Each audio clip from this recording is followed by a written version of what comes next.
Hey guys, in this video, I will show you how to hide a page in WordPress. All right, let's begin. First, open your browser and go to wordpress.com. At the top right, click the Login button. Once inside the dashboard, look for the Pages section.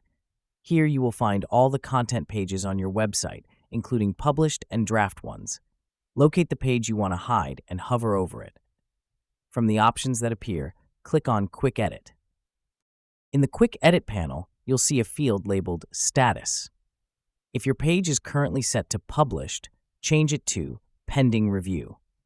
This adjustment will immediately hide the page from public view while still keeping it available in your dashboard for future editing. Finally, click the Update button to save the changes.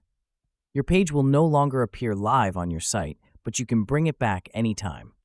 So that's basically how you can hide a page in WordPress. That's it for this video. Thanks.